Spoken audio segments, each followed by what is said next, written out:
Hi. Hi. Happy Thursday. Yeah, happy Thanksgiving almost. How are you? Yeah, it's Tuesday though. Yeah, we're actually doing the show 2 days early because it's Thanksgiving and nobody will watch because they have better things to do with their time. Maybe they want to escape their families and watch. Right. You never know. What are you doing? Yeah, speaking of which, we're just laying low because we have 5 kids, as you know, and they all. We have it sort of like we have them on all together on one Thanksgiving, and then they alternate and go with their in-laws. Yeah. On the other Among one. 5 kids, I can only imagine the negotiations with the in-laws to get everybody on the same year. Was that hard? Exactly. Yeah. Well, we just kind of we'll split it with you. Here's how it works, and it seems to work out. And so it's been working great. But so then when we don't have the kids, it's like just us. Yeah. So we're kind of laying low. Nice. It's going to be good. I don't even know I don't know what we're going to do. we talked about ordering Chinese food. I love it. I love it.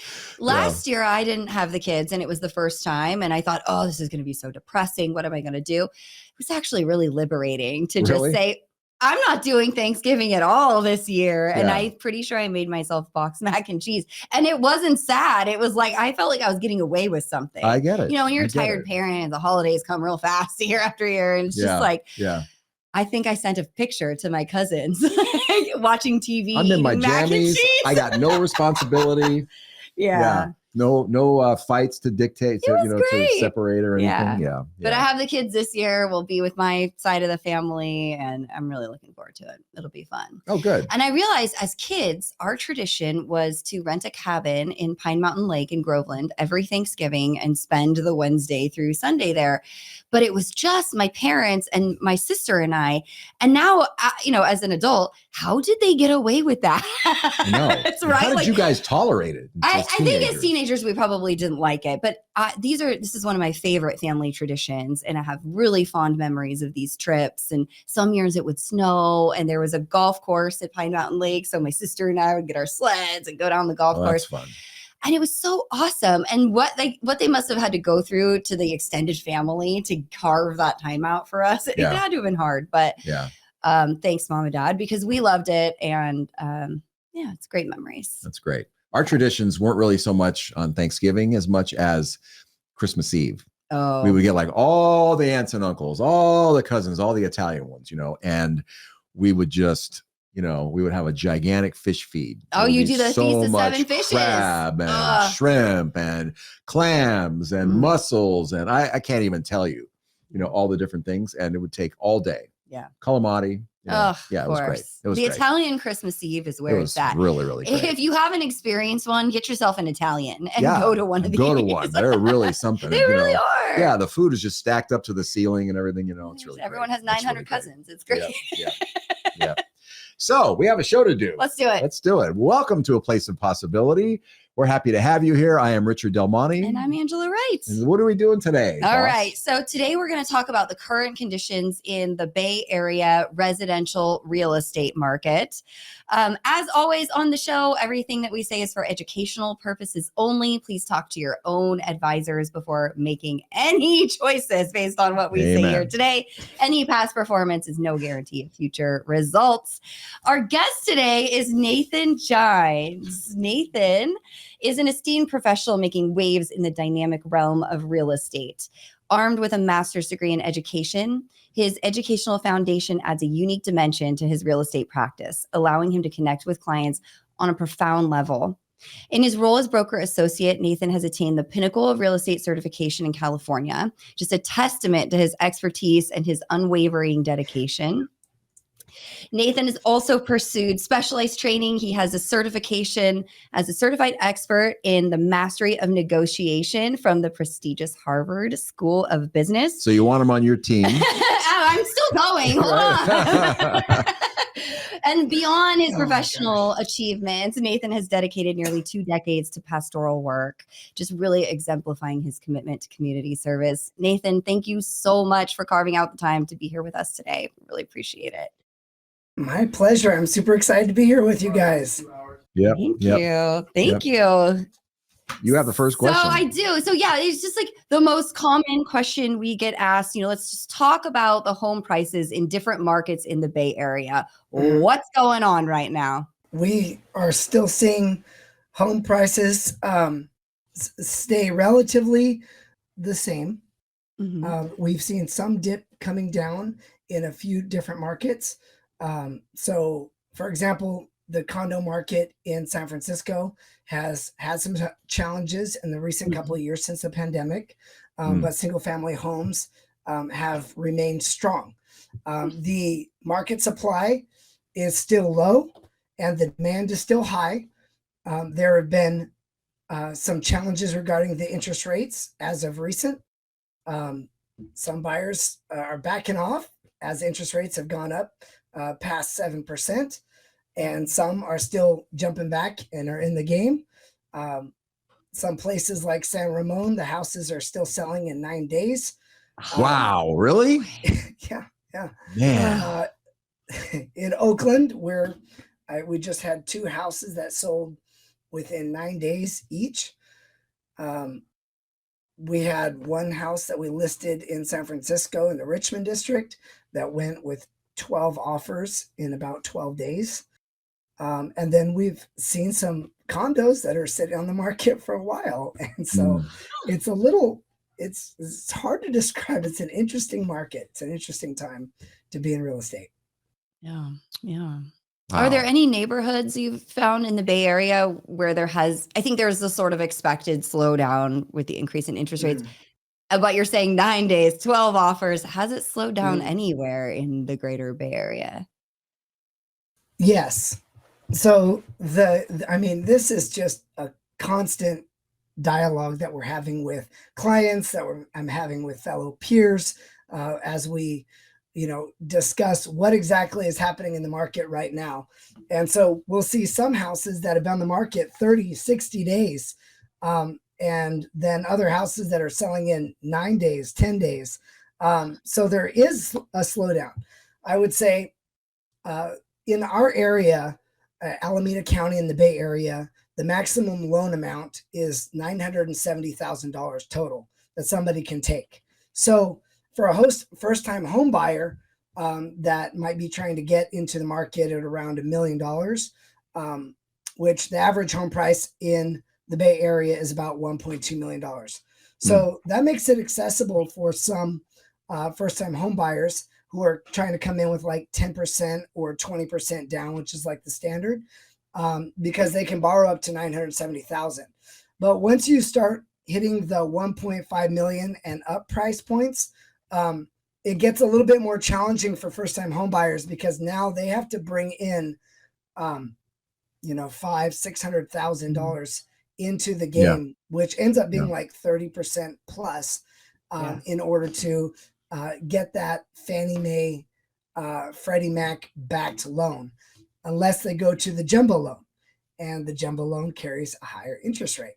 So, so I would say after 1.5 and above, buyers, the buyer pool gets a little bit smaller at that point. Interesting.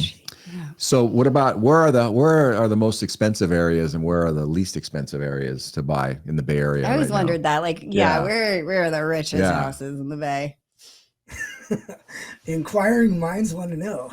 Well, I'm not buying one, so someone just tell me. Like Hillsborough or something is probably the some most. little neighborhood you and I don't even know exists. But where are there's a little neighborhood called Alamo that their prices still remain pretty strong. Are we sitting in it? With the average price point of 2.8 million this year. And also there's places like Tiburon, the most expensive place to live in the Bay Area. Drum roll. Is where? None other than Atherton, California. I thought so. Yeah, I was thinking that. Yeah, Hillsborough, something like that. Yeah. I feel really blessed to have a friend that lives there, and I was able to go and have coffee with him at his house.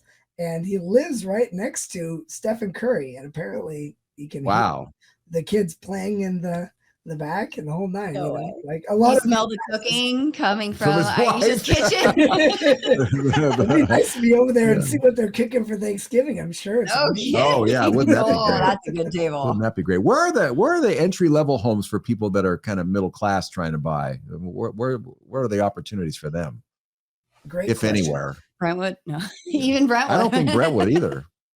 I really love Brentwood. But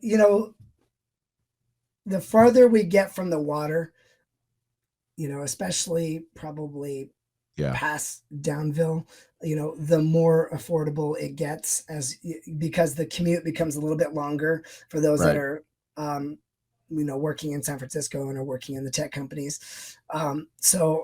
But I always thought, Concord is a very affordable place to be.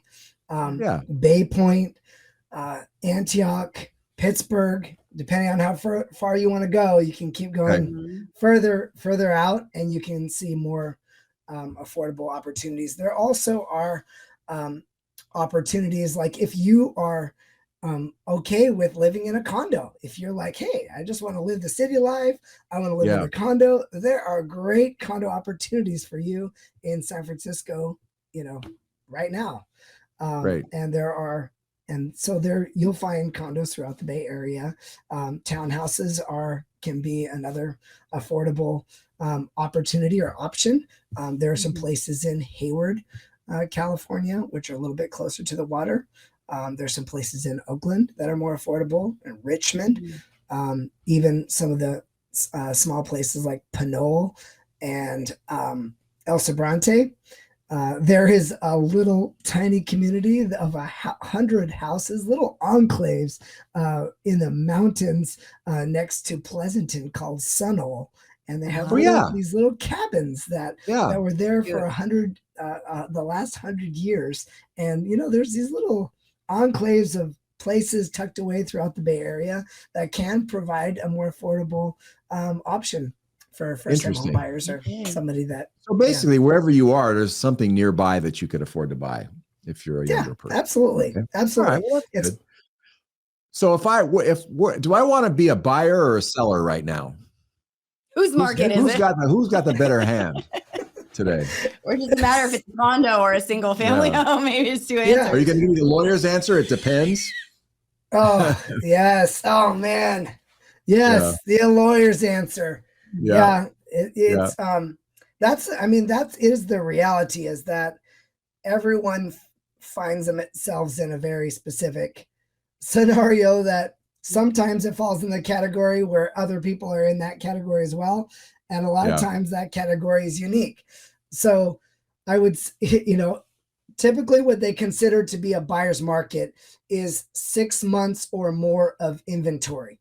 And we do not have 6 months of inventory. No. We're nowhere close. We're like a month or two of inventory. And that means that the amount of houses coming on the market are being absorbed quickly within a month or two. And in some markets, just a few days, they're being absorbed faster than they can continue, coming on, which means that the demand is outpacing the supply. So if you're telling me, okay, Nathan, they always want to know, is it a good time for me to sell right now? And I would say, well, what's your motivation? What is your motivation? Is your motivation that you're going to go move to another state and then spend all of your California house money and go travel the world and just live your retired dream life? And I have several clients that are like that. One that is on the East Coast, awaiting his house to sell, and he's super excited because he's going to land a place over, I believe it's Maryland area, and he's going to buy a place with 3 acres, a cabin in the woods, and he's very excited about that. So for him, it's a good time to sell because he's going through a life transition, and he's going to be selling and then buying his place in cash. So he's not going to have a mortgage. For somebody that's just looking to make an upgrade and say, Nathan, I just would rather have, a house with a pool. I love my house. So great. But I just want a little bit more acreage. I want one more room. Well, Yeah. if that's the case, most people right now have locked in interest rates that are around 3%. And Yep. if you have locked in that 3% interest rate and you want to live in the same area, and you don't have some other compelling reason that is strong, like you had a divorce or somebody in your family passed away or one of those reasons, and it's just like I want a little bit more space, then the monthly payment is likely not going to be worth it to you, unless you have the ability to rent out the place that you are currently living in and purchase a new one. Yeah. And that can be an option for you as well. Yeah. Or you could just add on to your existing house. Yeah, right? you can just yes, exactly. You can add on. California has put out these new rules. I mean, I was just reading. I was actually at the in Alameda County's office the other day, the building department, and California has said ADUs for everyone. And I know. In certain places, you can actually have 3 ADUs on your house. And if you want to make all your neighbors hate you, then you can Airbnb them. Oh, you can have 3? Oh my gosh. Wow. So I'd like to know about that. you can have one junior ADU, which could be like your basement turned into, its own little unit. And one shared wall ADU, which is not considered new construction. So that would be like an addition on the back of your house, but it shares one wall. You can have one ADU there. And then you can also have another ADU, which is detached, and that's considered new construction. So you'll have to follow all the latest compliance stuff for new construction. So I'll be darned. Because Interesting. I was cooking up. We have 3 kids. You have 5, Richard, which is amazing. We have 3 kids, and we have kids. Those are the little picture right there. Oh, so cute. That's my family, my beautiful wife, and my 3 kids. And we have kids with special needs on the autism spectrum. And so we have an au pair that lives with us. And I was I was saying, honey, we could get another ADU and have 2 au pairs. And then we could just do something. It would be great. We could go on vacation whenever we want. We could go on the Del Monte cruise. That's what I'm saying. I'm like, I'm planning this out. That's funny. That's funny. Gosh. It's an interesting solution to a housing challenge that we have. It really in is. The area. I think it's just good. let people do this. Yeah. So what would you have to do if you want to sell your home? Generally, I know there's specifics, people have to do different things based on their own needs, but in general, what are the things people need to do to be able to get the best price for their house as far as improvements or, gussying thusing up? What do you recommend? Gussying it up. I love it. That dates me, I know. Gussy it up. You know what? The next listing presentation I'm going to, I'm just going to say, you know what? You just need to gussy it up. A little Gus. I had this exhaustive list of upgrades, but I just want to make it basic to you. I'm just going to say, you just need to gussy it. So, you know what? Paints the standard are paint, stage, landscape. Okay. If you're going to do the very basic to make your house market ready, and that's before we do the stuff that we do for marketing, which is, we do video, we do Matterport, we do daylight, we do twilight, we send out cards, we have Top Agent Network, we have Instagram and Facebook and paid advertising and all of that. That's the work of the realtor. But as far as the homeowner, paint, staging, and landscape are, I would say, the absolute basic in order to get greater value for your property. Well, basically, when I interview a home seller, I'm going to figure out what we're going to decide together, what their timeline is. Like if they say they've got 5 months before they're moving, then I can say, well, here's what we could do in a 5-month time frame in order to gussy it up. Okay, great. Yeah, I love it. I love it. You know, a minute ago you mentioned interest rates, and I know we talk about them a lot on this show. So I know our listeners, you know, they want to know. So can you talk kind of generally, like where are they right now? What's been the impact on home prices? And then, you know, just people talk about like buying down interest rates. How might somebody think through that for themselves? Like how would they know if that's a good deal to do or not? Is it worth it? Well, first and foremost, as a dad, I have permission to and the authority for dad jokes. And so I would say this conversation is interesting. Yes, we all want to know. We all want to know. Great question. Yes. So the 2-1 buy down, I actually just to sharpen myself up on the very latest, I had a good conversation with a lender friend of mine last night. And so as of right now, at this moment, the interest rates are sitting right around 7%, which is actually great. It's come down by almost 1% over the last month. So it matters a lot. What a journey. And so we have one house in contract right now in which that's going to close in a week or two, that in which they're doing a 2-1 buy down. So for them, it's about for their loan, which I believe they're putting 20% down, and it's about $1 million house. Their buy down was somewhere around $24,000. So $24,000 to do the 2-1 buy down, which could look something like you've got a 7% interest rate. So year one, you'll get a 5% interest rate. Year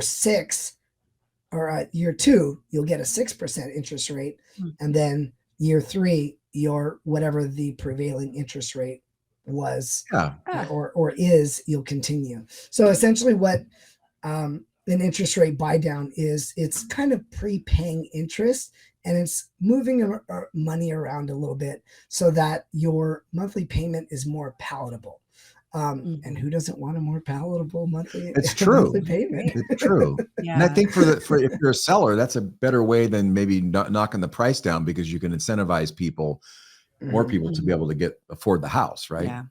Good Absolutely. point. Yeah. Absolutely. Which kind of brings into the phrase I'm sure is going. I hadn't heard it before, but I heard it recently.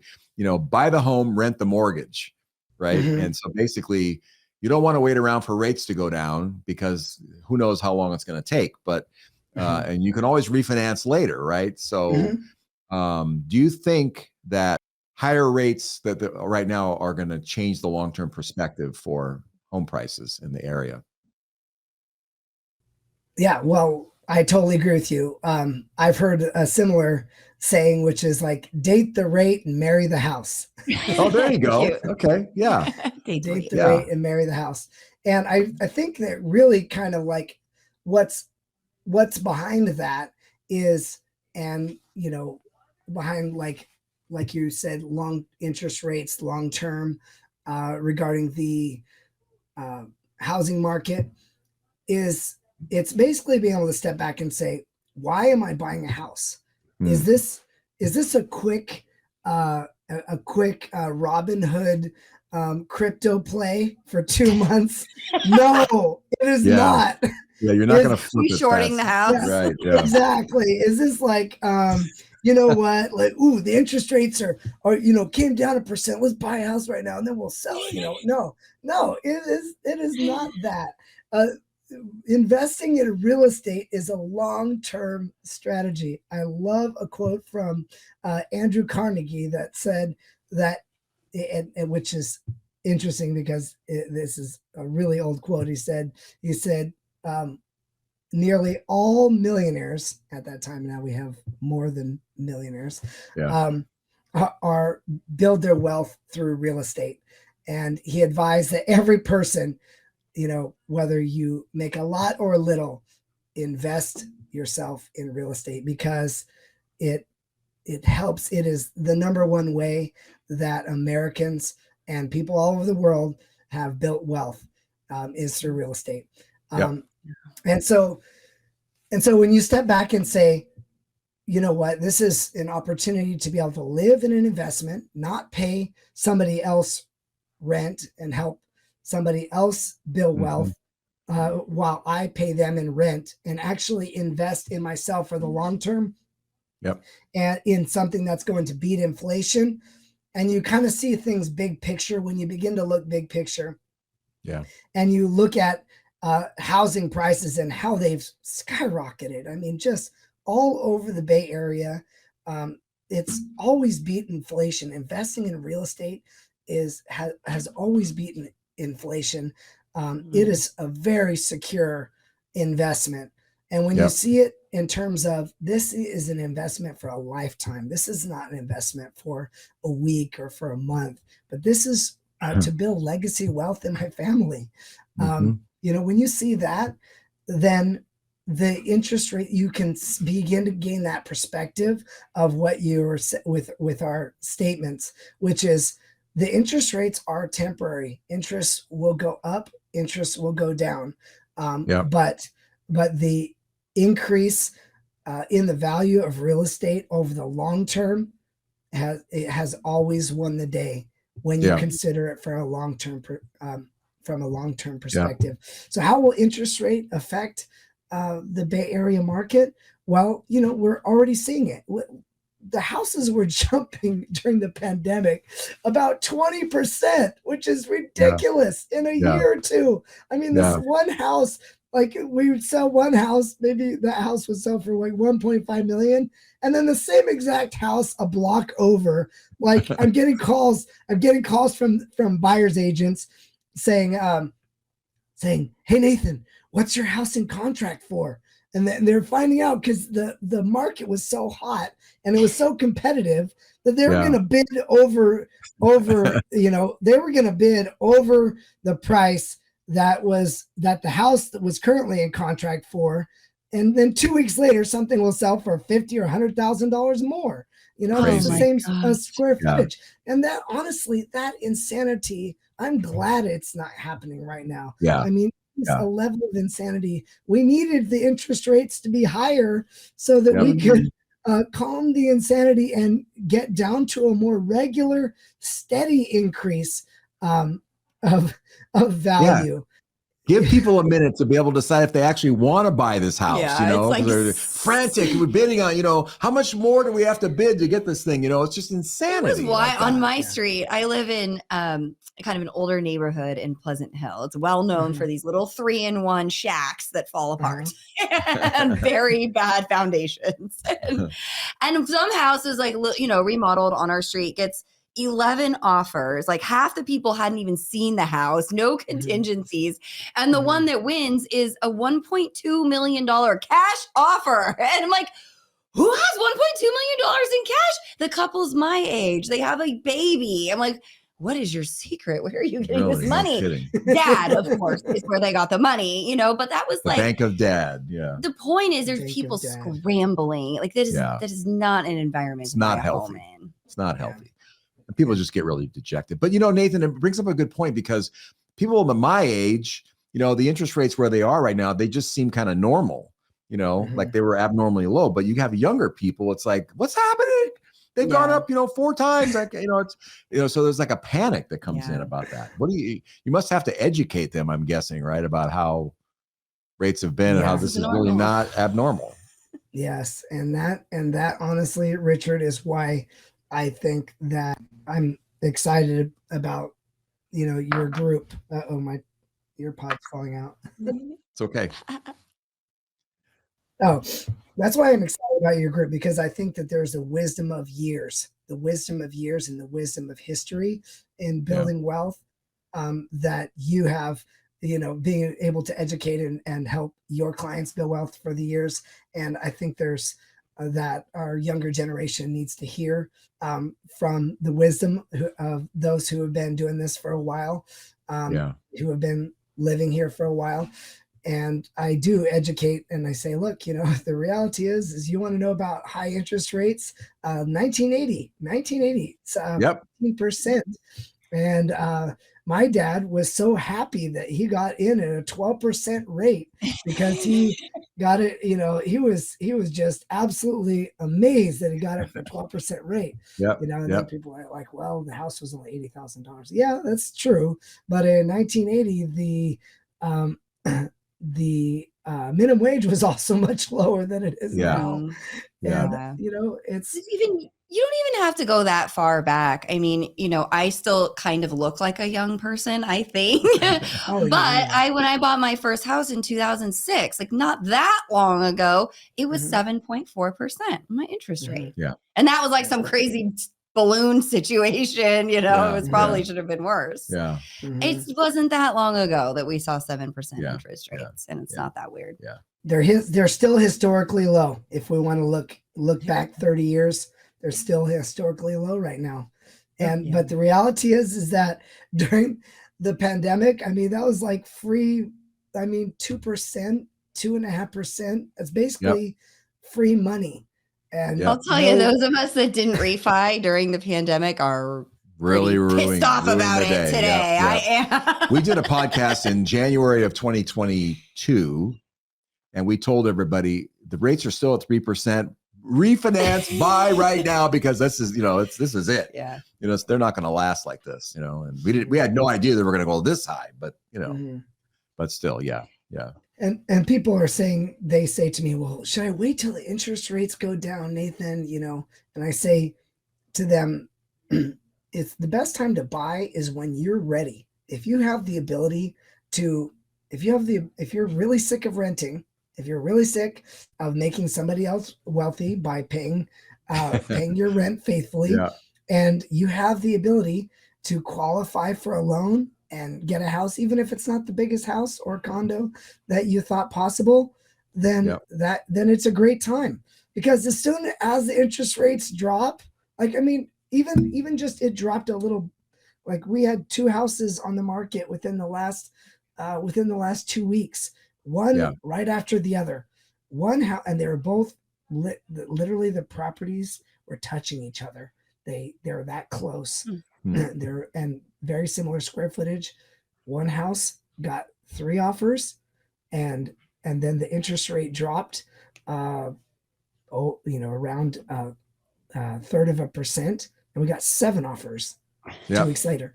I can imagine if we go in the 6s, it's gonna be back to the races again. So it's like so it's like, okay, you perceive what's hard to really measure is the opportunity cost, because in theory I can tell you, well, if the interest rates drop 1% or 2, whatever you thought you were going to gain in your monthly payment is now going to be absorbed with the bidding war that's going to ensue, paying $150,000 more. Absolutely. Yeah. That's you're spot on with that. It's a really good point. And I think, buy when you're ready. It's just, it's a great perspective, because it's a lifetime investment for most of us. 30 years is something a lot of people can't even fathom or longer. And it's like, we are in this very immediate sort of gratification world now. It's like, well, if I click on this, something's supposed to happen, right? Gotta make my money tomorrow. Like, no. But I've been on a journey in my house. It was underwater for a very long time. And it was like, oh, you gotta walk away. It was so stressful. But in reality, did I have to be stressed out during that time? No, I had a roof over my head, a mortgage I could afford. And now I'm in the black.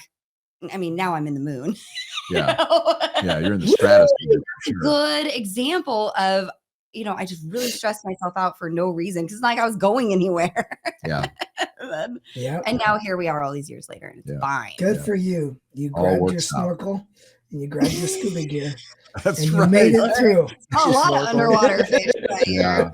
I know a lot of people that went through that period, and they sold, they walked away, they did short sales, they ruined their credit, and they could have just stayed there and been fine. Is my ROI the best it could have possibly been had I made every timing decision right? No, but who can make every timing decision right? Before we let you go, I wanted to ask you about the case in the Supreme Court right now. I think it's interesting. On the off chance anyone's heard about it, like, let's just address it. It's Burnett VNAR. And so can you explain the decision, like what's happening here and why does it matter to consumers?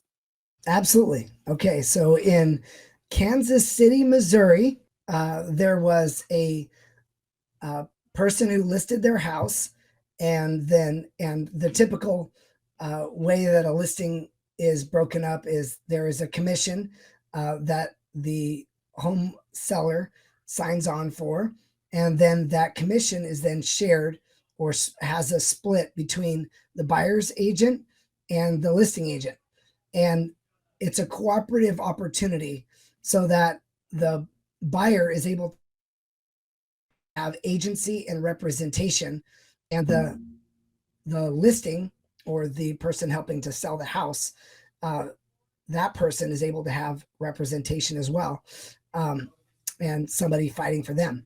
And so what this, it was a class action lawsuit that was very unprecedented, that named a whole bunch of people, named a number of real estate, large real estate brokerages, as well as National Association of Realtors.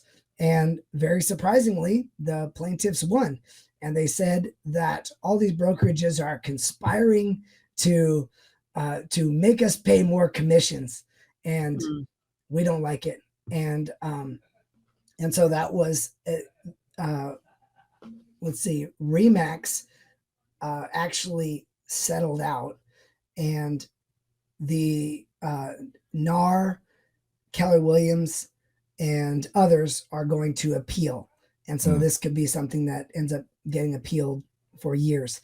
Now, it was something that happened in the state of Missouri. So on some level, it is not California. However, other folks will file lawsuits, as this is how lawsuits work. Somebody wins it, like, oh, great, well, let's file more lawsuits. Free money for me. Yeah, exactly. So it could change things. It's a great deal, because each person that signs on with a class action lawsuit might get $50, but the attorney is going to get paid very, very well, maybe 30 or 40%. Yeah, that's a commission. Yeah. But so how would this affect us? Well, honestly, all sarcasm aside, we in California are always pushing for greater levels of transparency. We have a very high level of accountability in California and at our brokerage, and we have some excellent attorneys that work within our brokerage that are part of California Association of Realtors, and that help to continue to update and draft all the language and the paperwork that we use in our listing agreements here in California. I've not seen the paperwork in Missouri, but I have colleagues that work in other states, and they're like, I can't believe it. Our paperwork is only like 2 pages. And our paperwork on each transaction is somewhere close to 300 pages per transaction. Wow. And it is like, I mean, on one sense, it's like I tell those looking to sell their house, I'm like, now a lot of this might seem like redundancy, Department of Redundancy, but it's just like we're trying to just be extra clear and transparent, so that because when people feel like that things have not been transparent, they get mad, and then they file lawsuits. So I think what our brokerage has already done, and we've had attorney updates within the last week, has just said, hey, look, we're going to make sure that everybody who is going to be the buyer's agent, I mostly represent listings, but anybody who's going to be a buyer's agent is going to use a buyer representation agreement, so that buyers understand that the buyers, that they're going to be how their compensation is going to work for buyer's agency. Yeah. It doesn't feel like, it doesn't feel like, buyers, especially new buyers, can afford to pay the commissions themselves when they're struggling to come up with a down payment. So it is nice that the money for that comes from the seller, and to lose that, I think, is going to be challenging if it ends up happening that way. It's actually really a travesty because Yeah. there are people who, man, I'm passionate about helping people, Yeah. and who don't have, and people who may not be able to afford a house or just be able to barely, be able to get into a place, because I'm passionate about helping people build wealth through real estate, Yeah. generational wealth. And it's important for people to be able to have representation, and somebody who's going to fight for them and who's going to advocate for them.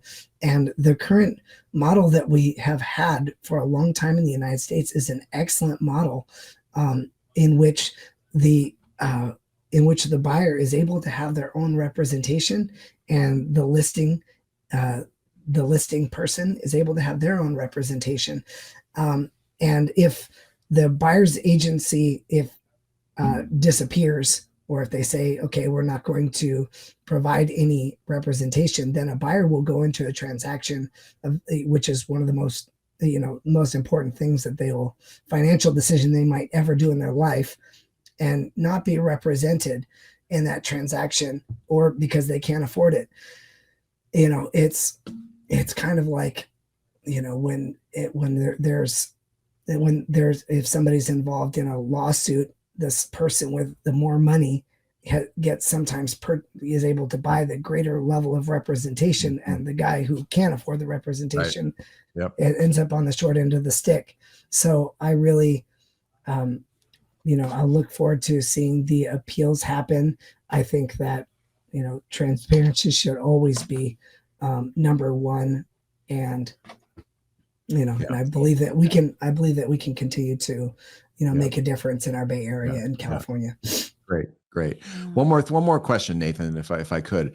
I want our audience to know that I know Nathan from a group of professionals that he and I are both members of, and in the Bay Area, and it includes advisors and realtors and CPAs and attorneys and a whole bunch of other professionals.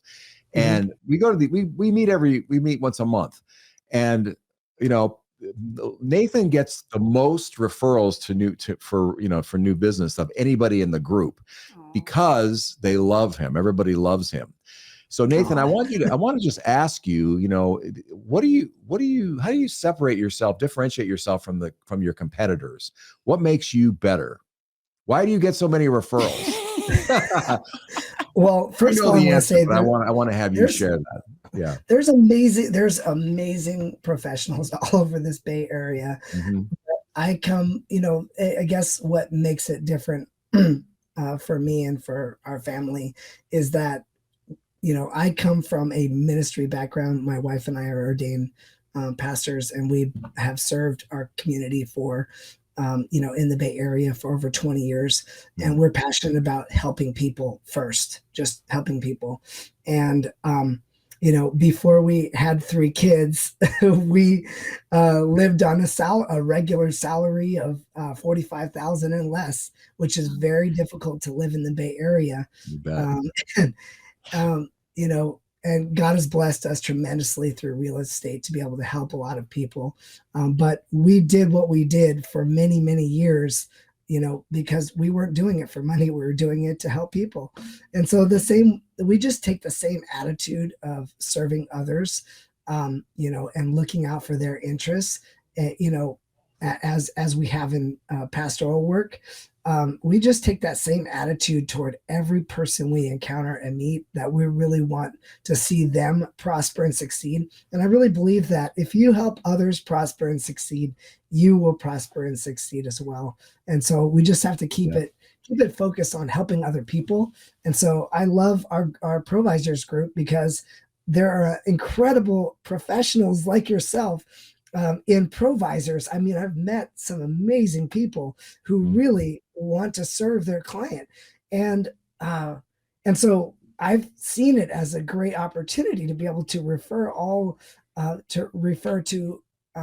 the professionals within our group as well, and ultimately serve our clients and the people that we know. So I'm very thankful. This picture here, that's actually my family's been in real estate since the 1800s. Wow. Gosh, no way. Where is that? building? That actually is in Texas. My great uncle, Alfred Monroe Jines, sold real estate in the 1870s. And instead of like talk about going on a buyer's tour, he would drive across state lines with horse and buggy and would take people to show them homesteads in Texas and where they would purchase for $2 an acre. Wow. Amazing. That is so amazing. So it's basically embedded in your DNA to do real estate and to help people through these massive life transitions. Yeah. We you know, as ordained ministers, we can legally marry, we can bury, and we can help you buy or sell your home. What else is there? What else is marriage? We can marriage, your funeral. We can dedicate your baby. Yeah. That's great. That's great. That's great.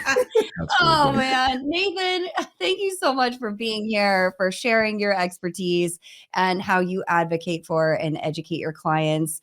Folks, if you are looking for a realtor, I think Nathan is an amazing option for you. Yeah. His information will be in the show notes. So you can grab it, and I'm sure he would love to hear from you. Thank you again for being with us. You were really fun too. Yeah. I learned a lot today. Stay with us, Nathan, after the show. Yep. Thank you, Richard and Angela. Yep. Thank you. Yeah. Thanks. As always, if you're interested in learning more about your situation and hearing from us, you can always schedule an appointment by clicking on the link on your screen. If you have any questions or topic ideas, we love topic ideas. Please send us like the things that plague you at night. We want to do a show about it and teach you everything you never want to know about that topic. We still have the investment answer ebook available to you for free. If you want to learn more about how we design investment portfolios, we would be happy to send you that. It's a really easy read and gives you a look behind the scenes of the portfolio management that we do here. And of course, like and subscribe wherever you're listening to this so you don't miss another show. That's it for this episode of A Place of Possibility. Thank you for being with us. We look forward to seeing you again in a couple of weeks. Until then, remember, you're invested, and so are we.